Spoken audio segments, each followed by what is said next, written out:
नमस्कार बच्चों। कक्षा 10वीं हिंदी लोक भारती दूसरी इकाई में बरसहि जलद पहली कविता में की पुनरावृत्ति में आप सभी का एक बार फिर से हार्दिक स्वागत है। इससे पहले भी यह कविता पढ़ाई जा चुकी है, लेकिन क्योंकि अवधी भाषा होने के नाते कई छात्राओं को इसे समझ पाने में कठिनाई का अनुभव हो रहा है, आइए पुनरावर्तन के रूप में हम इस काव्य को फिर से एक बार देखते हैं। बरसहि जलद, जिसके कवि हैं गोस्वामी तुलसीदास। आइए पहले हम परिचय कर लेते हैं। अपनी पाठ्य पुस्तक में पेज नंबर 51 पर आप देखेंगे। जन्म 1511 बांदा उत्तर प्रदेश, मृत्यु 1623 वाराणसी उत्तर प्रदेश। परिचय: गोस्वामी तुलसीदास जी ने अवधी भाषा में अनेक कालजयी ग्रंथ लिखे हैं। आप प्रसिद्ध संत, कवि, विद्वान और चिंतक थे। गोस्वामी जी ने संस्कृत के ये विद्वान थे और माने भी जाते हैं। इन्होंने जन भाषा अवधी में रचनाएं लिखीं। आज से 500 वर्ष पूर्व, जब प्रकाशन, दूरदर्शन, रेडियो जैसी सुविधाएं नहीं थी, तब ऐसे दौर में भी इनका ग्रंथ रामचरितमानस जन जन को कंठस्थ था।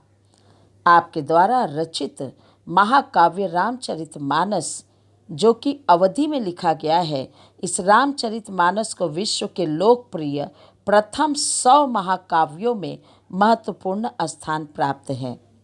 प्रमुख कृतियाँ: रामचरितमानस महाकाव्य, कवितावली, विनय पत्रिका, गीतावली, दोहावली, हनुमान बाहुक, बरवय रामायण, जानकी मंगल आदि। पद्य संबंधी प्रस्तुत पद्यांश गोस्वामी तुलसीदास रचित रामचरितमानस महाकाव्य के किष्किंधा कांड से लिया गया है। यह पद्यांश चौपाई एवं दोहा छंद में है। यहाँ गोस्वामी जी ने वर्षा ऋतु में होने वाले परिवर्तनों का सुंदर वर्णन किया है। उन्होंने वर्षा के साथ ही साथ समाज की स्थिति, विविध गुणों दुर्गुणों को भी दर्शाया है।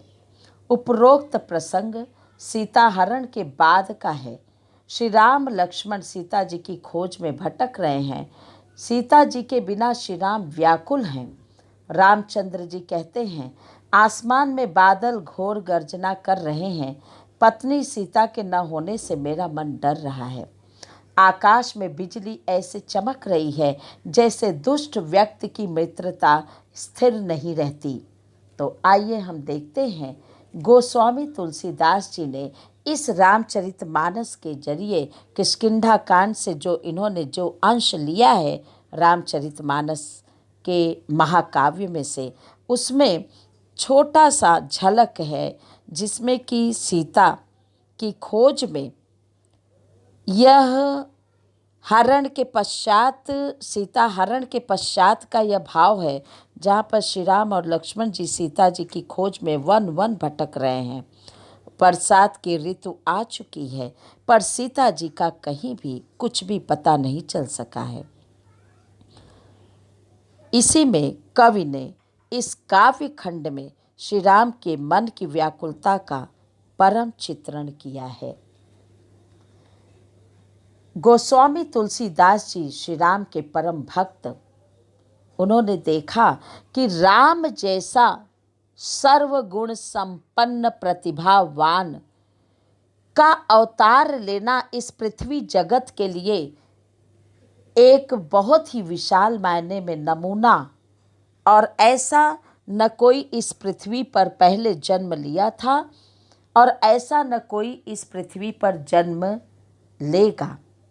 ऐसा पुरुषोत्तम, मर्यादित और मर्यादा का पालन करने वाले श्री राम को कोटि कोटि नमन करते हुए गोस्वामी तुलसीदास जी अपने दोहा और चौपाई के माध्यम से उनके मन की व्याकुलता का अत्यंत मनोरम चित्रण किया है।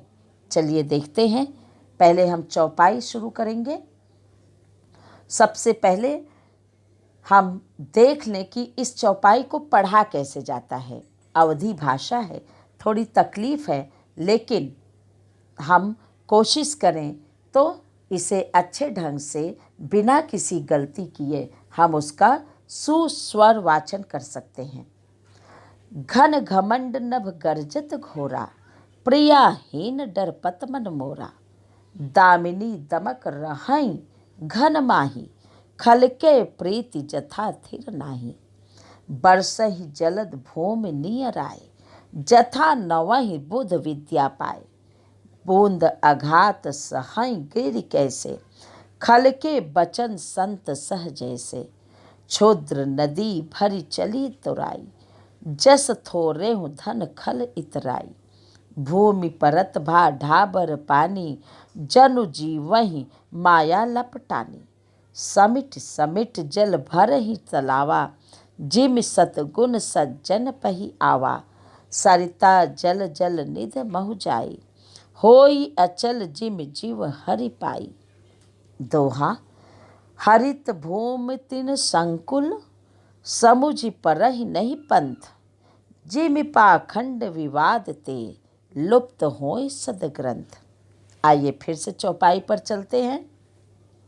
दादुर धुन चहु दिशा सुहाई, वेद पढ़ई जनु बट समुदाय। नव पल्लव भय बिटप अनेका, साधक मन जस मिले विवेका। अर्क जवास पात बिनु भयो, जस सुराज खल उद्यम गयो। खोजत कतहु मिलई नहीं धूरी, करई क्रोध जिमि धर्महि दूरी। शशि संपन्न सोह महि कैसे, उपकारी कै संपत्ति जैसी। निशितम घन खद्योत विराजा, जनु दम्भिन कर मिला समाजा। कृष निरावहि चतुर किसाना, जिम बुध तजहि मोह मद माना। देखियत चक्र बाक खग नाही, कलिहि पाई जिम धर्म पराही। विविध जंतु संकुल मही भ्राजा, प्रजा बाढ़ जिम पाई सुराजा। जह तह रहे पथिक थकि नाना, जिम इंद्रिय गण उपजे ज्ञाना। पेज 52 पर आप देखेंगे दोहा। कबहु प्रबल बह मारुत, जह तह मेघ बिलाहि। जिम कपूत के उपजे, कुल सद धर्म नसाहि। कबहु दिवस मह निबिड़ तम, कबहु क प्रकट पतंग। बिनसई उपजे ज्ञान जिम, पाई कुसंग सुसंग। रामचरितमानस के किष्किंधा कांड से यह अंश लिया गया है, यह काव्य लिया गया है, जहाँ पर श्री राम की व्याकुलता, अत्यंत प्रेम करने वाले अपनी पत्नी को आज जब वह अपने इर्द गिर्द श्री राम नहीं देखते हैं तो अत्यंत ही वो चिंतित और उनके घबराहट की सीमा का कोई आरा पार नहीं है। इतने में बादल की गर्जना तेज तेज हो रही है। कवि तुलसीदास जी कहते हैं कि घन घमंड नभ गर्जत घोरा, प्रियाहीन डरपत मन मोरा। दामिनी दमक रहई घन माही, खलकय प्रीत जथा थिर नाही। थिर का मतलब स्थिर, खल मतलब दुष्ट। घन बादल, घमंड गर्व, गर्जत गर्जना करने वाला, घोरा भयंकर। दामिनी दमक रही, दामिनी मतलब बिजली, दमकना मीन्स चमकना। कवि तुलसीदास जी कहते हैं कि आकाश में बादल उमड़ घुमड़ कर जोर जोर से आवाज कर रहे हैं। उनके इस प्रकार से भयभीत गर्जना सुन करके श्री राम जी कह रहे हैं कि हे प्रिया, हे सीते, तेरे बिना मेरा मन जो है बहुत भयभीत हो रहा है। बिजली आकाश में ऐसे चमक रही है जैसे दुष्ट व्यक्ति की मित्रता स्थिर नहीं रहती। जैसे अगर वो चमक रही है तो वो स्थिर रहे, तो वैसे ही दुष्टता, अगर किसी दुष्ट व्यक्ति से मित्रता हम करें तो उसकी मित्रता खरे नहीं उतरती। वह कब मुकर जाए, कब रंग बदलू गिरगिट की तरह अपना रंग बदल ले, हम ये कुछ भी कह नहीं सकते। तो इसी प्रकार से बिजली भी इस प्रकार से अपने चमक से बार बार परिवर्तन ला रही है। ठीक जिस प्रकार दुष्ट व्यक्ति की मित्रता, उसकी दोस्ती जो है टिकाऊ नहीं रहती, अर्थात वह चमकती है और चमक करके गायब हो जा रही है। चलिए देखते हैं आगे तुलसीदास जी क्या कहते हैं। बरसा ही जलद भूमि नियराय, जथा नवहि बुध विद्या पाए। बूंद अघात सहई गिरि कैसे, खलके बचन संत सह जैसे। कवि कहता है कि बादल पृथ्वी के नजदीक आ करके इस प्रकार से बरस रहे हैं, इतना करीब आ गए हैं, और उनके टप टप की आवाज इतनी जोर से ध्वनि की उत्पत्ति कर रही है, ऐसे लगता है जैसे कोई विद्वान व्यक्ति विद्या प्राप्त करके एकदम नम्रता से ओतप्रोत हो जाते हैं। और बूंदों की चोट पहाड़ों पर पड़ रही है, और पहाड़ बूंदों के प्रहार से को इस प्रकार से शांत भाव से सुनते जा रहे हैं, सहते जा रहे हैं।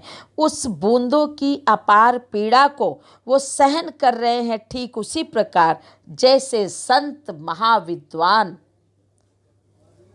पुरुष जो है दुष्टों के कटु वचनों को बिना ध्यान दिए हुए, वह सहते हुए अपने कार्य में सदा लीन रहते हैं। उन्हें कोई फर्क नहीं पड़ता कि दुष्ट व्यक्ति उन्हें क्या कह रहा है, बस उनका कार्य है, उनका धर्म है, उनका कर्तव्य है समाज की भलाई करना। वो उसी में लगे रहते हैं, उसी में रमे रहते हैं।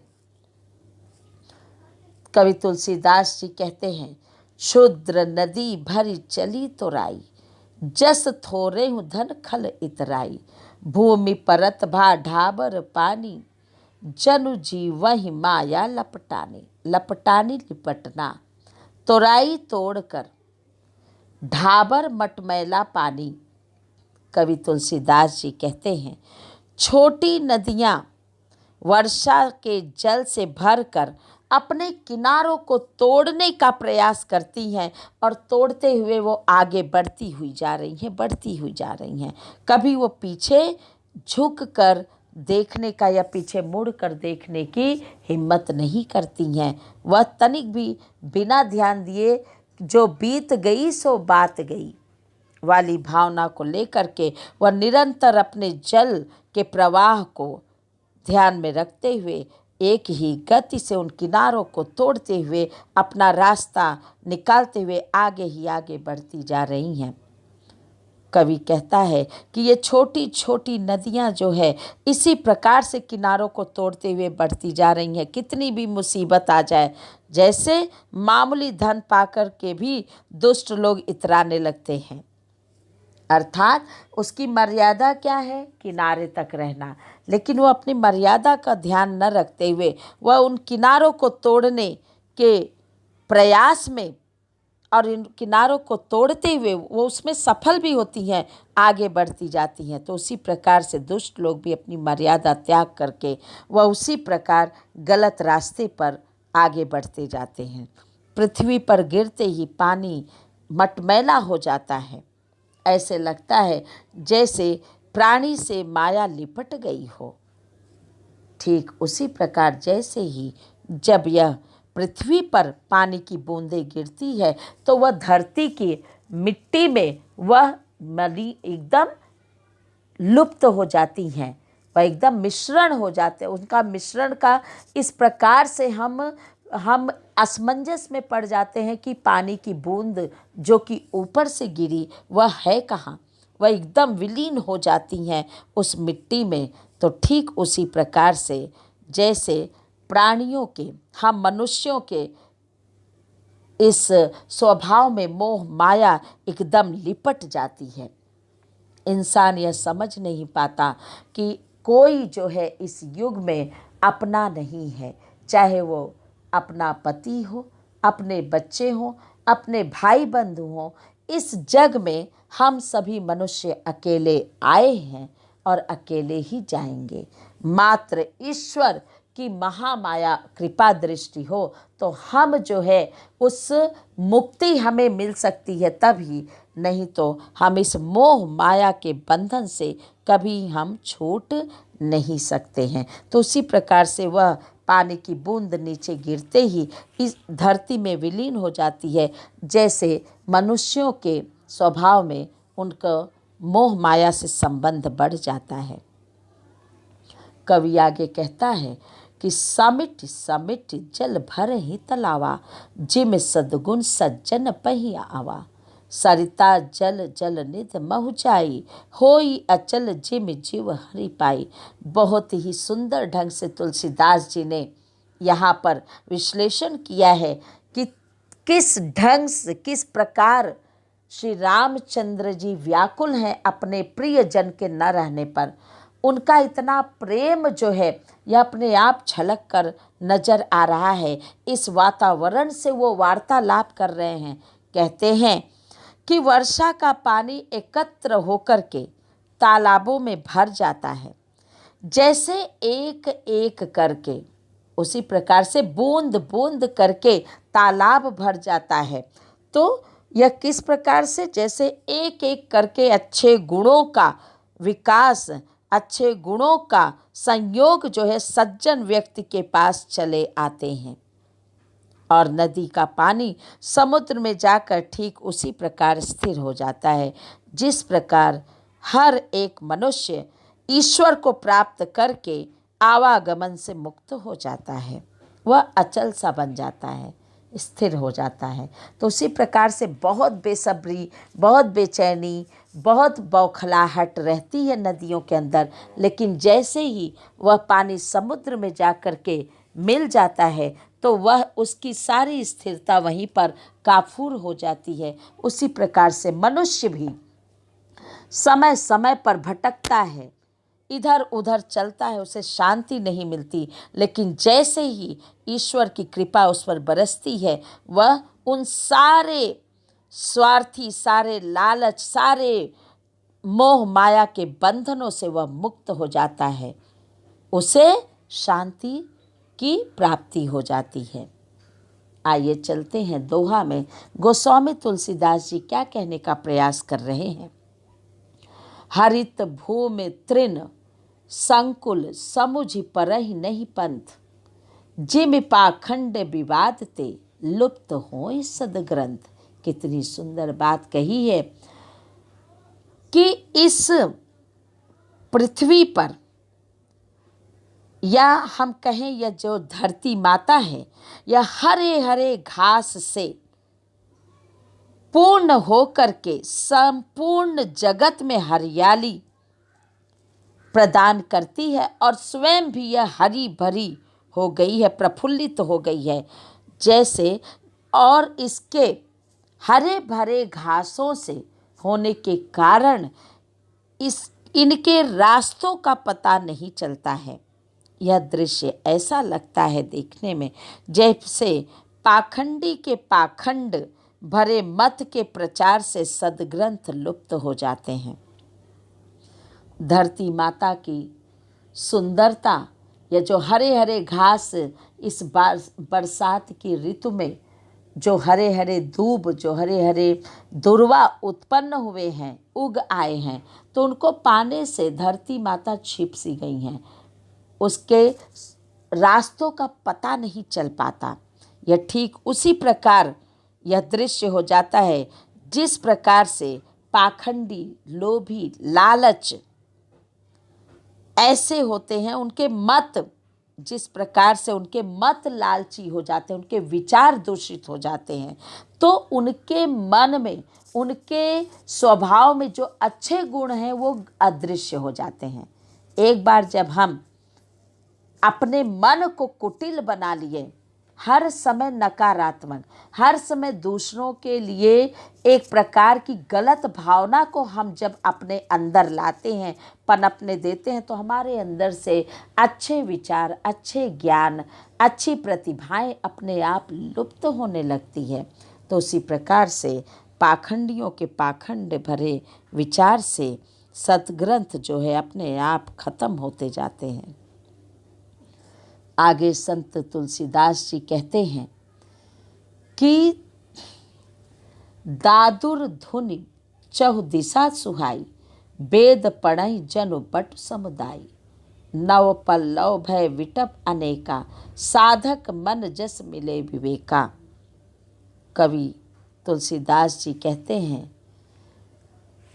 कि वर्षा काल में चारों तरफ मेढकों की धुन, मेढकों का स्वर, मेढकों की आवाज़ें ऐसी सुहावनी, इतनी प्यारी लगती है, जैसे समझिए कि विद्यार्थियों का पूरा समुदाय वहाँ पर इकट्ठा हुआ करके वेद पाठ कर रहा हो, वेदों का पाठ कर रहा हो।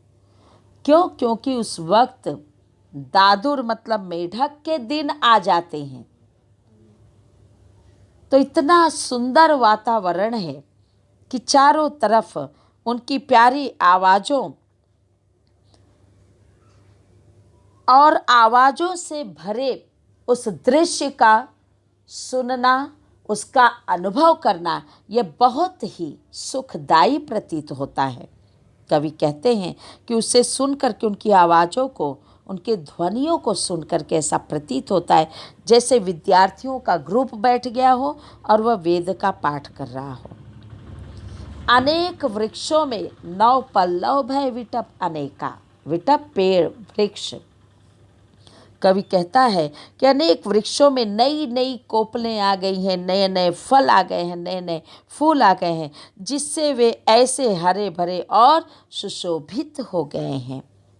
उनके सौंदर्यता की सीमा बढ़ गई है। जैसे साधना करने वाले किसी व्यक्ति का मन ज्ञान प्राप्त करने पर प्रफुल्लित हो जाता है, तो ऐसे वृक्षों में जब वातावरण इतना रंगीन हो गया है, तो चारों तरफ पेड़ पौधों पर भी इसका असर हुआ है और प्रभाव पड़ते ही चारों तरफ की हरियाली इतनी बढ़ गई है, चारों तरफ का परिसर इतना शोभायमान हो गया है, सुशोभित हो गया है कि ऐसा लगता है जो तपस्या कर रहे हैं, ईश्वर की साधना कर रहे हैं, तो ऐसे किसी व्यक्ति का मन ज्ञान जब प्राप्त, उन्हें ज्ञान की जब प्राप्ति होती है, तब वह जिस प्रकार से प्रफुल्लित होता है, प्रसन्न चित्त हो जाता है, उनके प्रसन्नता की कोई सीमा नहीं रहती। उसी प्रकार से यह हरे भरे पेड़ पौधे इतने प्रसन्न दिखाई दे रहे हैं। कवि कहता है आगे, अर्क जवास पात बिनु भयो, जस सुराज खल उद्यम गयो, खोजत कतहु मिलई नहीं धूरी, करई क्रोध जिम धर्म ही दूरी। कवि कहता है कि इन बरसात के दिनों में मदार और जवासा, यह मदार और जवासा के पौधे पत्तों से रहित हो जाते हैं। उन्हें देखकर ऐसा लगता है मानो अच्छे शासक के राज्य में दुष्टों का धंधा जाता रहता है और चला गया हो, खत्म सा हो गया हो। धूल खोजने पर भी कहीं नहीं मिलती है। ठीक उसी प्रकार जैसे क्रोध जो है धर्म को दूर कर देता है, उसी तरह वर्षा ने धूल को नष्ट कर दिया है, खत्म कर दिया है। कवि कहता है कि इन जवास और मदार जैसे वृक्ष के पौधे जो होते हैं वो पत्तों से रहित हो गए हैं। उन्हें ऐसा लगता है देख करके जैसे अच्छे शासक के राज्य में जब बरसात की तुलना कवि तुलसीदास जी ने राजा से कहा कि जब बरसात का मौसम शुरू होता है तो जवास और मदार जैसे पत्तों पेड़ों में से, इन पौधों में से पत्तों का लुप्त हो जाना स्वाभाविक है। तो उन्हें देखकर ऐसे लगता है कि अब अच्छे राज्य का राजा आ चुका है, शासक आ चुका है, शासन करने वाला आ चुका है। अब यहाँ पर किसी प्रकार के कोई भी गलत कार्य नहीं होंगे। और तो और इस प्रकार से कवि ने कहा कि ऐसा लग रहा है कि इन दुष्टों का, जितने भी गलत कार्य हैं, जितने भी गलत विचार हैं, जितने भी कुटिल लोग हैं, जो मात्र दूसरों को दुख देने के लिए इस धरती पर जन्म लेते हैं, वो उन सब का धंधा नष्ट होते जा रहा है। और यह सब दृश्य देखने के बाद श्री राम जी सोचते हैं, जिस प्रकार से बरसात खोजने पर, बरसात के आने पर, जब बरसात का पानी इस धरती की मिट्टी पर पड़ता है तो धूल जो है उसी में विलीन हो जाती है। कितना भी उस वक्त हम धूल को या मिट्टी को, उस कण कण को खोजने की कोशिश करेंगे, हम उसे नहीं पा सकते हैं। उसी प्रकार से क्रोध जो है एक ऐसा स्वभाव है, एक ऐसा गुण है जो धर्म को दूर कर देता है, जो अपने कर्तव्य को दूर कर देता है, जो हमें मात्र हमारे खून को जलाने का और नष्ट करने का काम करता है। तो इसलिए हमें जीवन में क्रोध जो है, इस बात का ध्यान रखना चाहिए कि क्रोध इंसान का सबसे बड़ा दुश्मन है। उसी तरह वर्षा ने भी धूल को नष्ट कर दिया है। कवि आगे कहते हैं,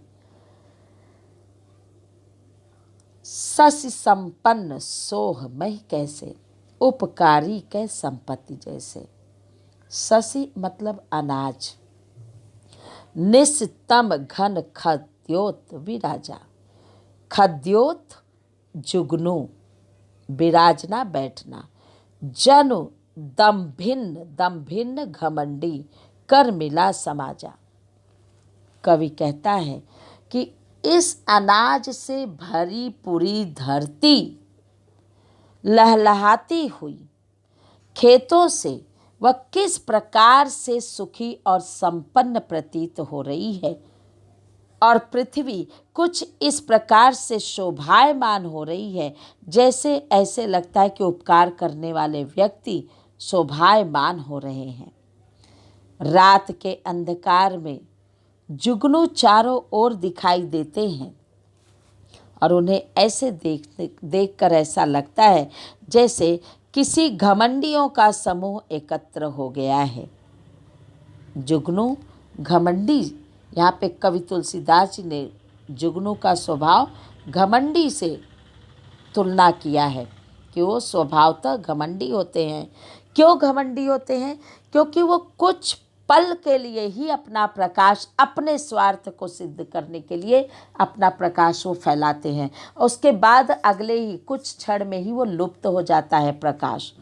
क्यों? क्योंकि उन्हें रास्ता मिल जाता है, वो कभी किसी और के बारे में नहीं सोचते। इसलिए कवि तुलसीदास जी ने उनकी तुलना घमंडियों से की है। तो हमें मात्र अपने बारे में सोच करके स्वार्थी नहीं होना चाहिए, बल्कि निस्वार्थ सेवा करने की भावना को विकसित करना चाहिए और इसे बरकरार रखना चाहिए, ताकि हम कुछ पल अपने जीवन का दूसरों के हित के लिए भी दे सकें, दूसरों की भलाई के लिए भी दे सकें। कवि आगे कहते हैं कि कृष्ण निरावहि चतुर किसाना, जिम बुध तजहि मोह भत पाना, देखियत चक्रबाक खग नाही, कली ही पाई जिम धर्म पराही। कवि कहता है कि ऐसे सुंदर वातावरण में चतुर किसान जो है वह अपने फसलों की निराई कर रहे हैं। उन्हें यह नहीं है कि भारी से भारी वर्षा हो रही है तो ऐसे में हम अपना काम कैसे करें। वो अपने फसलों की निराई गुड़ाई, उसमें जो जीव जंतु हैं जो फसलों को खा करके नष्ट कर देते हैं। ऐसे जीव जंतुओं को मारना और निराई करना ताकि मिट्टी और भी सुंदर ढंग से उपजाऊ बन सके, इस प्रकार से पैदावार करना, ऐसे इस प्रकार से ज़मीन को उपजाऊ बना देना। और उसके अलावा अपनी फसल जो उन्होंने लगाई है उसमें जो अन्य घास फूस हैं, जहरीले घास फूस हैं, उसे निकाल कर फेंक रहे हैं। और ऐसे चतुर किसानों के इस कर्मठ को देख करके, इस प्रकार से कर्तव्यशीलता को देख करके ऐसा लगता है जैसे विद्वान लोग मोह मद माया स्वार्थ को त्याग करके कार्य कर रहे हों। कवि आगे कहता है कि देखिए तो चक्रवाक खग नाही, जिम बुध तज ही मोह मद माना। देखिए तो चक्रवाक खग नाही, कली ही पाई जिम धर्म पराही। कवि आगे कहता है कि और ऐसे बरसात के दिनों में चक्रवाक पक्षी कहीं दिखाई नहीं दे रहे हैं। चक्रवाक पक्षी एक प्रसिद्ध पक्षी है जिसको चकवा भी कहते हैं, तो वह ऐसे वातावरण में कहीं दिखाई नहीं देता है। इससे ऐसा लगता है जैसे हम आप सभी इस धरती पर रहने वाला हर एक जीव जो है कलयुग में धर्म पलायन कर गया हो। हम सभी अब कलयुग में प्रवेश कर गए हैं और ऐसे समय में जो हमारे धर्म हैं, जो हमारे संस्कृति है, वह सब छोड़ छाड़ कर भाग रहे हों। ठीक उसी प्रकार चकवा पक्षी भी वह छोड़ छाड़ करके अपना घरौंदा कहीं जा करके छिप करके बैठ गया है। कवि आगे कहता है कि विविध जंतु संकुल मही भ्राजा, प्रजा बाढ़ जिम पाई सुराजा। जहतः रहे पथिक थक नाना, जिम इंद्रिय गण उपजे ज्ञाना। कवि तुलसीदास जी आगे कहते हैं और वो श्री राम की भावनाओं को अत्यंत गहराई से छूने का प्रयास करते हुए यह कह रहे हैं कि यह पृथ्वी जो है अनेक प्रकार के जीव जंतु, कीड़े मकोड़े, पेड़ पौधे, पशु और हर प्रकार के जलवायु से, भिन्न भिन्न प्रकार के जलवायुओं से भरी पड़ी है। यह उसी तरह शोभायमान हो रही है, फिर भी वो प्रफुल्लित है। इस प्रकार के वातावरण, इस प्रकार के ऋतुओं का वह 12 महीने आनंद लेती है। जैसे ऐसे लगता है कि अच्छे राजा के राज में प्रजा की वृद्धि होती है और प्रजा की बढ़ोतरी होती जा रही है। यहाँ वहाँ अनेक राही थक कर इस तरह ठहरे हुए हैं जैसे मनुष्य को ज्ञान प्राप्त होने पर इंद्रियां शिथिल हो जाती हैं और विषयों की ओर जाना छोड़ देती हैं। ऐसे लगता है कि इस तरोताज़ा बरसात के ऋतु को पा करके यहाँ वहाँ जाने वाले अनेक राही थक करके इस प्रकार से रुक गए हैं और उस पेड़ की छांव में रुक करके अपने आप को बचाने का प्रयास कर रहे हैं। जैसे मनुष्य ज्ञान प्राप्त करने के बाद उनके सारे ऑर्गन्स जो है वह स्थिर हो जाते हैं, रुक से जाते हैं। क्यों? क्योंकि अब उनको विषय को समझाने में मुसीबत या परेशानी का अनुभव नहीं होगा, परेशानियां नहीं होंगी। क्यों? क्योंकि अब विषय उन्होंने जो मेन मुद्दा था वह समझ गए हैं। तो इसलिए मनुष्य के ज्ञान प्राप्त होने पर इंद्रियां स्थिर हो जाती हैं, संतुष्ट हो जाती हैं, खुश हो जाती हैं और विषयों की ओर जाना छोड़ देती हैं। कहीं और की तरफ, कहीं और किसी दिशा में उनका मन भटकता नहीं है। आइए पेज नंबर 52 पे हम देखेंगे दोहा कि दोहे में तुलसीदास जी क्या कहते हैं। तुलसीदास जी कहते हैं, कबहु प्रबल बह मारुत, जहतः मेघ बिलाय, जिम कपूत के उपजे कुल सर धर्म नसाए। कितनी सुंदर बात कही है। तुलसीदास जी कहते हैं कि कभी कभी हवा इतनी तेज रफ्तार से चलने लगती है कि उसके तेज रफ्तार को देख करके बादल जो है यहाँ वहाँ गायब हो जाते हैं, अदृश्य हो जाते हैं। और ऐसे नज़ारे को देख करके उसी प्रकार लगता है जैसे परिवार में कुपुत्र के उत्पन्न होने में कुल के उत्तम धर्म, श्रेष्ठ आचरण, अच्छे कर्तव्य नष्ट हो जाते हैं। तो कभी कभी यह हवा भी जो है अपना साथ नहीं देती, वह इतनी तेज चलने लगती है कि इससे बादल जो है गायब हो जाते हैं। और उसे देख करके जब बादल गायब हो जाते हैं तो उसे देख करके ऐसा प्रतीत होता है श्री राम को कि यह हवाएं इतनी तेज क्यों चल रही हैं और बादल जो है लुप्त हो गया है। ये तो वही बात हुई कि कुपुत्र, एक बुरा पुत्र के पैदा होने से कुल के, उस घर की जो मर्यादा होती है, जो संस्कार होते हैं, जो कर्तव्य होते हैं, जो वैल्यूज़ होते हैं, जो उत्तम धर्म होते हैं, वो सब कुछ नष्ट हो जाते हैं। क्यों? क्योंकि घर का वंश ही कुपात्र निकल गया। तो हम उससे अच्छे की किस प्रकार से हम उसे अच्छे की कामना कर सकते हैं। तो वही बात यहाँ पर हवा के चलने से हुई। आगे कवि तुलसीदास जी कहते हैं, कबहु दिवस मह निबिड़तम, कबहु क प्रकट पतंग, बिन सई उपजई ज्ञान जिमे, पाई कुसंग सुसंग। कवि कहता है कि इन बादलों के कारण कभी कभी दिन में भी घनघोर अंधेरा छा जाता है, और तो और कभी सूर्य प्रकट हो जाता है, कभी कभी अंधेरा छा जाता है तो कभी कभी उजाला हो जाता है। तो इस अंधेरे और उजाले के इस क्रियाकलाप को देख करके ऐसा लगता है जैसे बुरी संगति जब पाता है, जब उन हवाओं को पाता है तो बादल जो है वहाँ से लुप्त हो जाता है।